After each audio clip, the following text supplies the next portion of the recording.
Hai Sobat Pariwisata, apa kabar? Pada pagi hari ini tentu saja Sobat Pariwisata semua sehat-sehat ya. Sobat Pariwisata semua, hari ini kita akan memegikan salam. Salam ceria, salam sehat, salam pariwisata.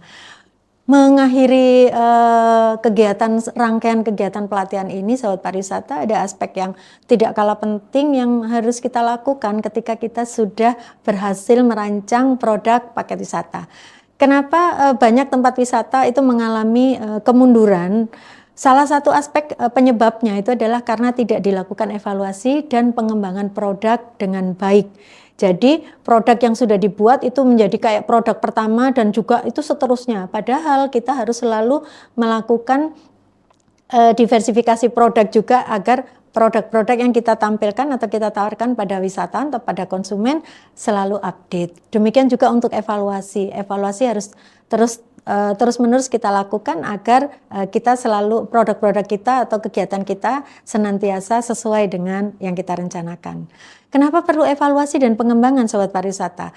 Agar produk-produk yang kita sudah buat tadi itu betul-betul relevan dengan dan tetap menarik sesuai dengan minat wisatawan. Ingat Sobat Pariwisata, wisatawan itu juga akan berubah-ubah minatnya. Jadi kita harus mengevaluasi dan selalu mengembangkan, menyesuaikan juga dengan perubahan atau pergeseran perkembangan dari minat seluruh wisatawan yang menjadi pangsa pasar kita. Lalu kemudian kita juga harus tetap mengikuti tren. Contoh misalnya kalau sekarang ada tren wellness tourism, maka kita nanti juga bisa pikirkan desa kita itu juga aspek-aspek kebugaran lokal apa yang bisa kita angkat. Contoh misalnya di situ ada pengobatan dengan menggunakan pijat atau pengobatan misalnya dengan menggunakan tapel. Tapel itu jadi daun-daunan yang dihaluskan lalu kemudian ditempelkan di perut atau di bagian-bagian yang sakit. Nah ini adalah metode-metode pengobatan untuk menjaga kebugaran yang dulu itu menjadi salah satu warisan dari nenek moyang kita. Nah itu juga bisa kita angkat karena kebetulan sedang menjadi tren. Kemudian kita juga perlu menjaga keberlanjutan terutama adalah terkait dengan dampak positif untuk masyarakat. Jadi kalau yang kita kembangkan itu selalu membawa aura positif, ikut mengembangkan juga entrepreneur misalnya, atau juga ikut membantu masyarakat untuk melihat atau mengangkat potensi-potensi yang ada di lokal, maka berarti kita perlu kembangkan lebih lanjut, misalnya bagaimana supaya apa yang sudah kita mulai itu bisa kita terus kita kembangkan sampai mencapai hal yang optimal. Nah, apa saja yang harus dievaluasi di dalam paket wisata? Yang pertama yang jelas adalah atraksi wisatanya. Jadi Sobat Pariwisata kita harus memastikan atraksinya tetap menarik atau tidak. Jangan-jangan apa yang setahun ini menarik, tahun depan belum tentu menjadi sesuatu yang menarik. Mungkin dulu wisatawan suka bertani misalnya. Namun mungkin sekarang mereka udah sering ya melihat aktivitas itu, maka yang diinginkan bukan lagi bertani, mungkin mereka pengen makan di tepi sawah misalnya, jadi kuliner bisa kita angkat dan seterusnya.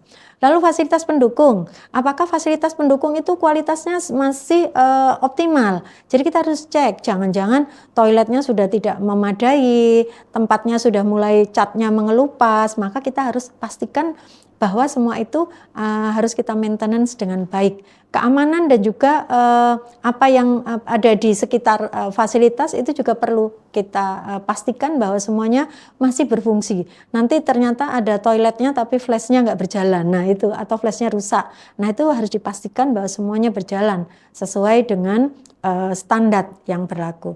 Kemudian alur kegiatan juga sama, harus kita pastikan tidak ada yang stuck, tidak ada yang tidak sesuai, semuanya sesuai dengan standar.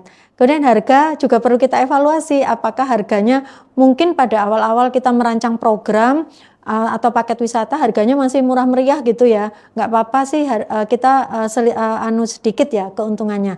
Tapi kalau misalnya di luar sana juga harga-harga semakin naik, kebutuhan-kebutuhan juga semakin meningkat, maka kita perlu evaluasi juga apakah harganya itu masih kompetitif atau masih sesuai seperti itu. Lalu juga yang lain misalnya durasi. Kalau dulu misalnya kita bikin paket wisata cuma 4 jam, 5 jam, maka ke depan kita perlu kembangkan bagaimana supaya paketnya bisa menginap, sehingga apa? Ketika length of stay-nya atau lama tinggalnya lebih lama, lebih panjang, maka harapannya adalah dampak ekonominya juga akan jauh lebih besar dibanding kalau hanya tinggal sebentar di desa.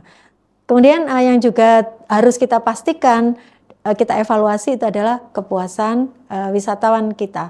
Apakah wisatawan itu kita pastikan dia pulang dengan senyum dan puas, atau dia pulang dengan grundel dan kekecewaan. Maka itu harus kita pastikan. Nah, kepastian itu juga satu akan meningkatkan rasa percaya diri pengelola bahwa yang dilakukan itu sudah sesuai dengan keinginan konsumen. Sekaligus juga akan menjadi bahan evaluasi untuk misalnya ada hal yang perlu dikembangkan, bisa start dari apa yang sudah dinikmati konsumen dengan baik, seperti itu. Nah, sobat pariwisata, kalau kita sudah tahu apa saja yang harus dievaluasi, maka sumber data evaluasi itu bisa berasal dari apa? Bisa berasal dari misalnya evaluasi wisatawan. Wisatawan misalnya ketika dia selesai mengikuti paket wisata kita, bisa kita minta untuk mengisi dengan jujur misalnya. Lalu kita juga bisa melakukan wawancara dengan pelaku wisata lokal, misalnya dengan homestay, pemilik homestay, apakah selama ini mereka juga menerima manfaat positif, mereka mendapatkan peningkatan pendapatan dan seterusnya. Nah, itu kita juga bisa lakukan wawancara.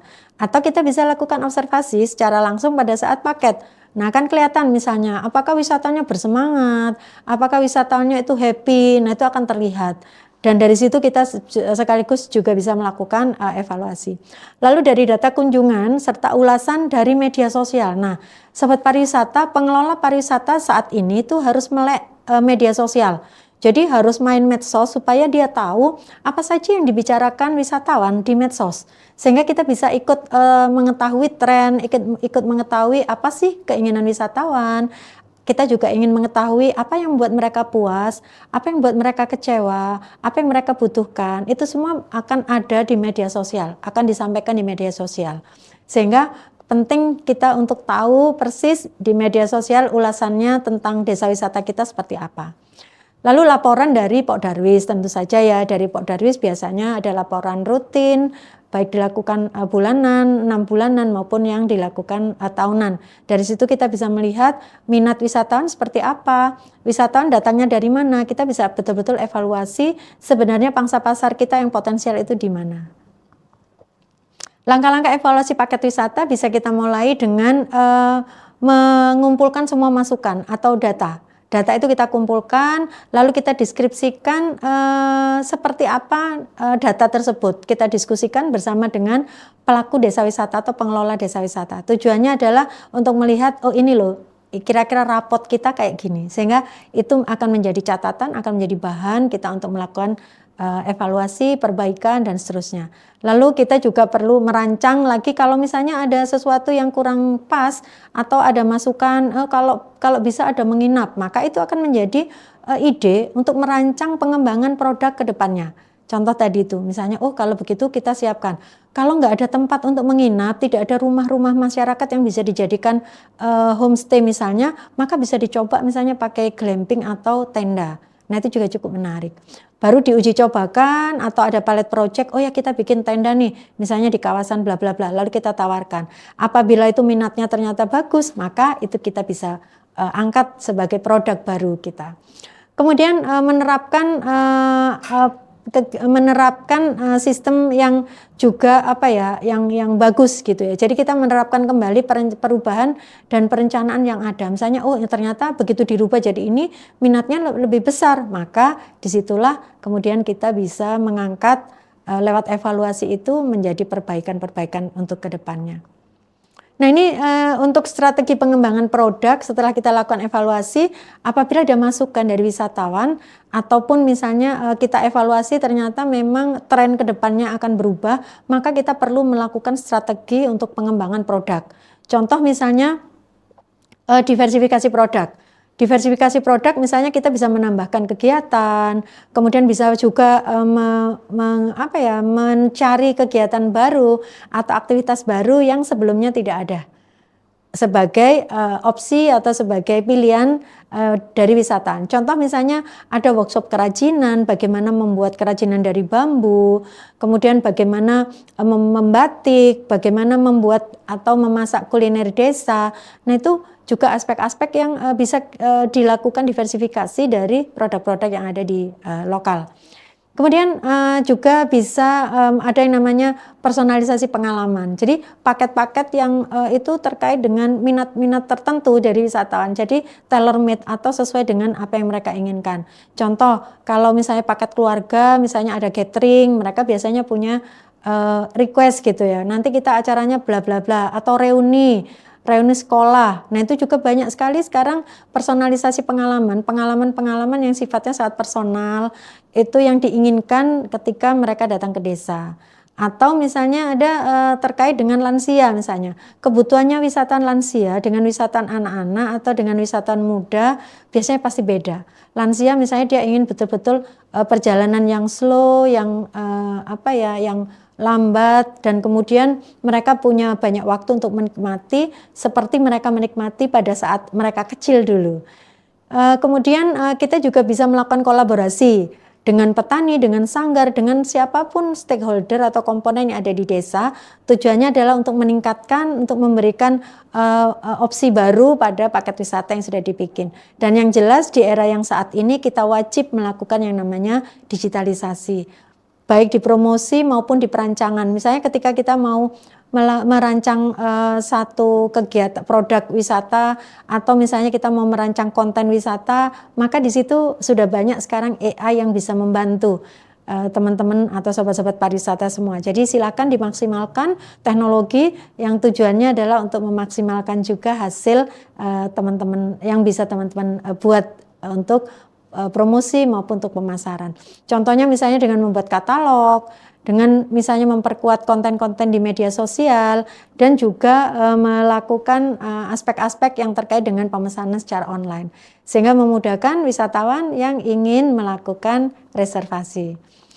Nah ini adalah contoh inovasi pengembangan paket. Jadi kalau sebelumnya misalnya paketnya baru setengah hari, cuman keliling desa, setelah itu makan siang selesai. Maka setelah itu kita bisa lakukan inovasi atau kembangkan paket dengan misalnya ada paket edukasi. Paket edukasinya itu misalnya kita ikut panen padi, terus kita akan lihat bagian-bagian padi, lalu membuat kerajinan dari jerami, dan makan siang secara tradisional misalnya di gubuk-gubuk padi yang ada di tengah sawah, dan itu sungguh akan menjadi satu pengalaman yang menarik dan juga membutuhkan waktu yang lebih lama dibanding kalau hanya sekedar keliling desa dan makan siang. Lalu kita juga bisa menambahkan ada workshop permainan anak-anak bagi anak-anak, khususnya adalah permainan-permainan tradisional yang berbeda, sehingga ada satu kawasan misalnya di Sidoarjo itu bahkan ada namanya Kampung Lali Gadget.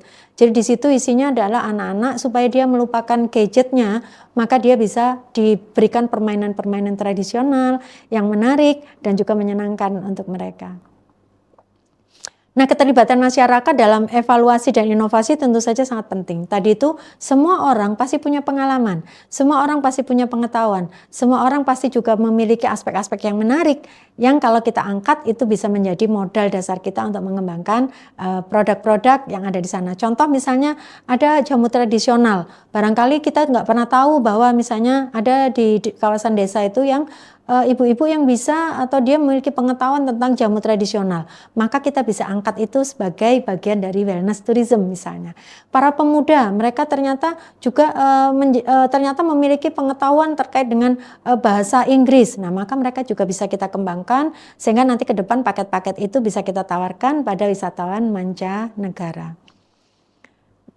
Yang jelas sobat pariwisata semua, bagian dari evaluasi yang tidak kalah pentingnya adalah kesinambungan. Jadi perlu dilakukan evaluasi secara berkala dan perbaikan-perbaikan secara berkelanjutan.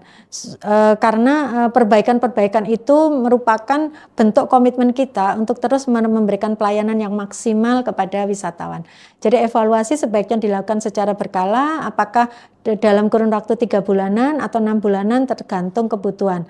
Lalu evaluasi itu wajib dilakukan pada saat ada keluhan atau ada komplain atau ada permintaan baru dari wisatawan. Contohnya misalnya saya mau ada paket wisata misalnya bulan madu. yang sebelumnya nggak ada. Maka pada saat itu harus dilakukan evaluasi. Mana saja bagian-bagian yang bisa jadi itu bisa diangkat untuk dikembangkan terkait dengan permintaan konsumen atau pada saat ada keluhan dari konsumen. Jadi produk wisata yang dievaluasi secara berkala akan lebih mudah berkembang dan akan bisa bersaing, memiliki daya saing tinggi dan akan terus mendapatkan minat atau mendapatkan evaluasi positif dari wisatawan ataupun calon wisatawan. Nah, ada tantangan Sobat Pariwisata terkait dengan evaluasi dan pengembangan. Yang pertama tantangannya yang jelas ada aspek kurangnya data atau dokumentasi. Kadang-kadang kita itu memang kurang aware dengan dokumentasi sesuatu. Contoh resep masakan, seringkali kita tidak dokumentasikan, jamu-jamu tradisional juga kita tidak dokumentasikan. Jadi perlu nanti ke depan kita pikirkan untuk merancang database yang baik yang terkait dengan wisatawan maupun terkait dengan kekayaan-kekayaan yang ada di desa. Kemudian ini yang sering kali terjadi, tidak semua warga itu terbuka terhadap kritik ya. Kadang-kadang ada yang dikritik itu lalu nggondok gitu ya, lalu mereka kemudian jadi tidak semangat seperti itu. Nah, yang seperti ini maka kita harus lakukan pendekatan secara informal gitu, bahwa kritik itu sebenarnya bentuk perhatian tetapi yang negatif. Jadi sama sebenarnya dengan pujian, hanya sifatnya negatif. Artinya mereka masih memberikan perhatian pada apa yang kita berikan atau apa yang kita jual pada wisatawan. Lalu ada beberapa yang mungkin terkait dengan masih kurangnya pelatihan-pelatihan, sehingga inovasi produk itu tidak bisa dilakukan karena tidak tahu atau kurang paham atau misalnya kurang peka melihat daya tarik. Nah, karena itu biasanya Dinas Pariwisata juga memiliki program-program kegiatan pelatihan baik pada Pok Darwis maupun pelatihan-pelatihan yang lain, termasuk juga pelatihan kompetensi. Tujuannya adalah untuk mendukung kualitas sumber daya manusia yang ada di desa. Kemudian